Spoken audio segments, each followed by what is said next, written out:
देख रहे हो इफ्तिखार अली टीवी ते सर मैं तुहाडा मेज़बान मुहम्मद इफ्तिखार। मेरे भाई जानते हैं हर रोज़ मैं भरावां वास्ते सर किसी ना किसी जानवर की कोई ना कोई वीडियो लियाना और आपां जनाब जानवर सेल करेंगे मेरे भाई खरीदते हैं और किन्ने भी मेरे भाई ने वो सारे वीडियो देखते हैं मेरी और उन्होंने ये पता है भी मैं जानवरों का डॉक्टर हाँ। तो अज इस सीजन के वैसे मैंने पहला केस आया है एक बीमारी है विल वो आँदी है सिर्फ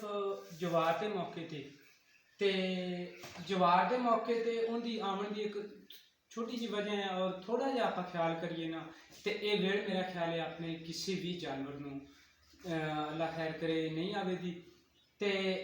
आँदी भी सिर्फ जवार के टाइम पर ही आँदी इस तरह है भी ये इस तरह ना जवार का बूटा खड़ा है कि थले वाले आखिरी 3 पत्ते नहीं ना उन्होंने पत्तियां के नाल ही होंगे इस तरह की जनाब थोड़ा जहा मेरा कैमरा मैं नेड़े करके दिखा सके तो इस तरह की सफेदी होंगी है ये एक सैंपल होर भी है मेरे को मैं इतों इन्हों के पट्ठिया के विचों देखे ने तो ये इस जवार की इस जगह पर लग्या होंगे इस जगह पर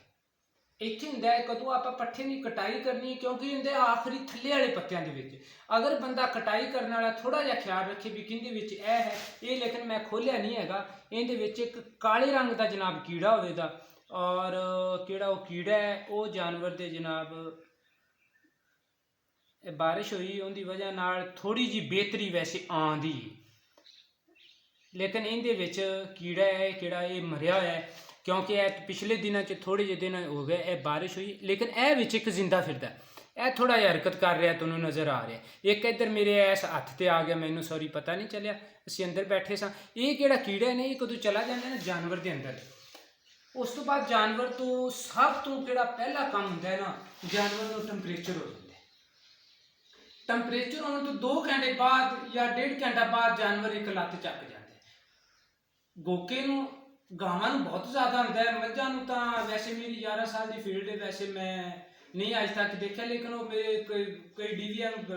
भाई भी मेरी वीडियो देखते हैं लेकिन मैं ये गल नहीं कहां भी मझां नूं नहीं आंदा मझां नूं भी आ जाता लेकिन मैं आपके 11 साल की फील्ड के जो भी मैं काम किया मैं नहीं देखा लेकिन ये भी आपां किहड़े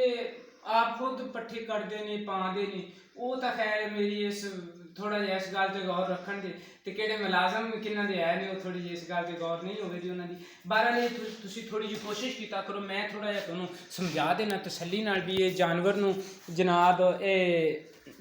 वेड़ कदों होंदी वो जानवर किस तरह लंगा करता है और किवें करता है इस टाइम मैं जनाब एक जट साहब ने उन्होंने जनाब मैं फार्म ते मौजूद है और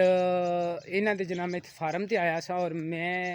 इस सीजन का वैसे पहला केस देखा और माशाल्लाह तुसीं इन्हां दे जानवर देखो जानवर भी इन्हां दे माशाल्लाह बड़े अच्छे ने ये जनाब जानवर किहड़ा हुंदा है ना खास तौर पर आँदी गावां नूं उनके जनाब मूँह दे विचों किहड़ा है ना वो पानी जानवर चलना सट्टना शुरू कर देंदा है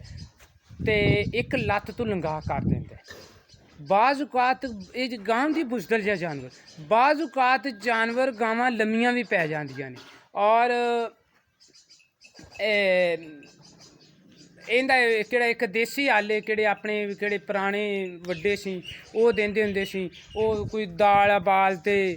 मावां दी दाल लई उन्होंने पाइए उबालिया उस दाल नूं उबालते ते वो जनाब अद्धा किलो पानी होया वो नाल के नाल जनाब जानवर ने दे दिता उत्तों जनाब है किहड़ी सर हुंदी उंदा कुच्चा बनाया वो दिता जानवर दे मूँह ते उत्तों जनाब जानवर दे उन्हें जनाब बन दिता और उनके नाल पानी खारिज हुंदा है और उनके नाल भी जनाब जानवर सैट हुंदा है लेकिन उनके नाल सैट होने वास्ते कम से कम कोई 18 तो 24 घंटे लगते हैं लेकिन ठीक हुंदा उनके नाल और ये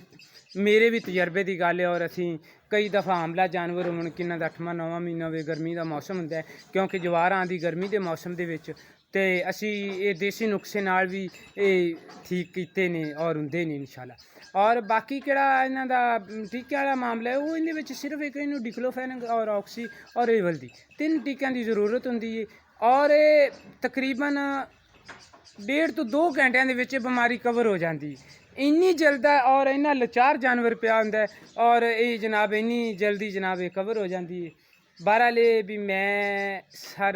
उम्मीद रखा दा भी शायद मेरी इस गल का मेरे इस बोलन का जे अगर किसी मेरे भाई को फायदा पहुँचा ਤੇ ਇਹਦਾ ਅਜਰ ਮੈਨੂੰ ਜ਼ਰੂਰ ਮਿਲੇਗਾ। ਆਉਂਦੇ ਹਾਂ ਜਨਾਬ ਆਪਾਂ ਅਸਲ ਗੱਲ 'ਚ। ਹੁਣ ਤੱਕ ਮੈਂ ਡਾਕਟਰ ਸਾਂ ਤੇ ਹੁਣ ਥੋੜ੍ਹਾ ਜਿਹਾ ਆ ਜਾਵਾਂ ਮੈਂ ਵਪਾਰੀਆਂ ਦੇ ਹਿਸਾਬ ਕਿਤਾਬ ਦੇ ਵਿੱਚ। ਔਰ ਇਹਨਾਂ ਨੇ ਜਨਾਬ ਇੱਥੇ ਫਾਰਮ ਤੇ ਆਪਦੇ ਪਹਿਲਣ ਝੋਟੀਆਂ ਜਨਾਬ ਇਹਨਾਂ ਨੇ ਸੇਲ ਕਰਨੀਆਂ ਨੇ। ਕਿਹੜੇ ਪਾਸੋਂ ਲੱਗੀ ਅੱਛਾ ਇਹਨਾਂ ਨੇ ਜਨਾਬ ਝੋਟੀਆਂ ਕਰਨੀਆਂ ਨੇ ਜਨਾਬ ਸੇਲ। ਤਿੰਨੇ ਪਹਿਲਾਂ ਝੋਟੀਆਂ ਨੇ, 2 ਸੂਣ ਵਾਲੀਆਂ ਨੇ ਔਰ ਇੱਕ ਸੂਈ ਹੋਈ ਹੈ। ਔਰ ਮੈਂ ਦੇਖਿਆ ਹੈ ਵੀ ਫੀਲਡ ਦੇ ਵਿੱਚ ਜਾ ਕੇ ਕਿਹੜਾ ਹੈਗਾ ਨਾ ਵੀਡੀਓ ਬਣਾਉਣ ਵਾਸਤੇ ਜਾਈਏ ਤੇ ਲੋਕ ਥੋੜ੍ਹਾ ਜਿਹਾ ਹੋਰ ਨਜ਼ਰ ਨਾਲ ਦੇਖਦੇ ਨੇ। ਜੇ ਅਗਰ ਡਾਕਟਰੀ ਲਿਹਾਜ਼ ਨਾਲ ਜਾਈਏ ਕਿਸੇ ਦੇ ਜਾਨਵਰ ਤੇ ਇਲਾਜ ਵਾਸਤੇ ਜਾਂ ਟੀਕੇ ਵਾਸਤੇ ਤੇ ਜਾਨਵਰ ਥੋੜ੍ਹੀ ਜਿਹੀ ਲੋਕ ਕਿਹੜੇ ਨੇ ਥੋੜ੍ਹਾ ਜਿਹਾ ਹੋਰ ਇੱਜ਼ਤ ਦਿੰਦੇ ਨੇ। ਬਹਰਹਾਲ ਇਹ ਹੈਗਾ ਵੀ ਮੈਂ ਇਹ ਸਮਝਣਾ ਵੀ ਕਿਹੜਾ ਬੰਦਾ ਵੀਡੀਓ ਬਣਾਉਂਦਾ ਨਾ ਉਹ ਵੀਡੀਓ ਬਸ ਸਮਝੋ ਵੀ ਉਹ ਵਪਾਰੀ